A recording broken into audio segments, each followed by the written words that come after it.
if you can give me from step one, starting with, let's say, grade seven, and on to the point where you get admission into a UK or a US university, what pathway, stepwise, would you go?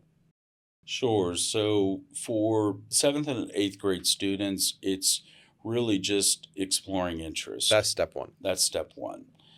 For grades 9 and 10, it's beginning to build profile. That's step two. And for grade 11, that is narrowing down the schools that you want to apply to. Right.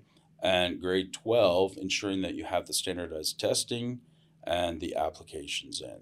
Right. Okay. And idealistically, the application should be in by when? So that's a very important question. For early action and early decisions in the US, the deadline is November 1st. So For we've passed that for now. We've passed All that. right. And that was a frenzy of activity Yeah. over, the last 2 weeks of October, typically. But for UK medicine, it's a hard deadline of October 15th. And then for most all others, it's January, mid-January for US applications. Question: they haven't got their grades yet, so how does that work then? You put predicted scores. And who puts the predicted scores? You, as the person applying, Right. Okay. would put the predicted So score. all is, isn't that a little bit, Well, there's conditional and unconditional. right? And this is where it really is a lot of strategy to it. So, based upon your scores, based upon your interest, you should pick your early decision, early actions wisely, because that can have a greater impact in your, chance to get into that school. Some Right. schools, it's as high as 50% or more Really? with your early decision, early actions. Wow. So this is where the strategy comes in to play. So, as well as the supplementary. And this is what step now? essays. We're in what This step? is step for 12th grade. Right. So, Okay. And yeah. what happens after the NAT? After that, there are options. And a lot of people don't realize, for UK schools, you can go all the way up to August. And that's definitely some strategy where, there may not be a seat that was offered to someone. And sometimes the rules, I don't want to say necessarily change, but might be a little more flexible. Right. And this again is where. But you're in the danger zone if you go to that level, right?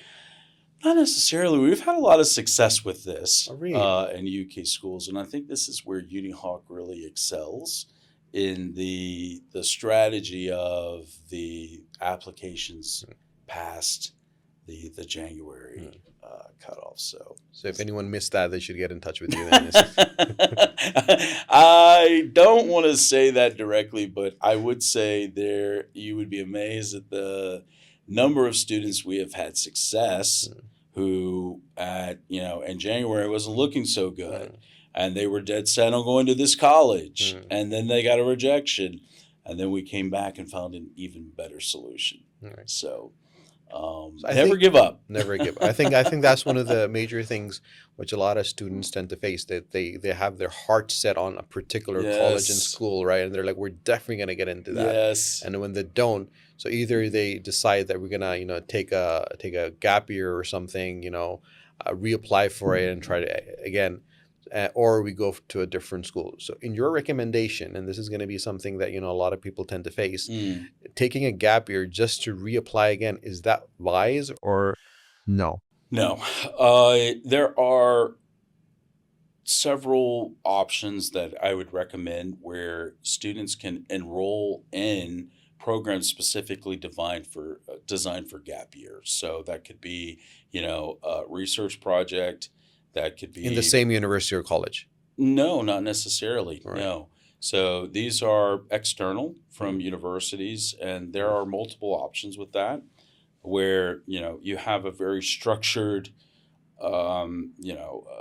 agenda on putting together a project, or teaching cello, or whatever your interests are and helping build that Mm. into a productive gap year. So Right. what you don't want to do is just sit back and wait to take your UCATs or get a higher SAT Mm. score. You should be doing something structured. So And does that have an impact when you reapply again for it? having a gap year, an Yeah. impact? No, it's not a negative. Mm. It is, what really helps you shine is if you're doing something structured within that gap year. Mm. So, as I mentioned, I won't get into it here, but there are multiple organizations Mm. that specialize in this sort of education. Right. Yeah, that could help you to, have a structured gap year.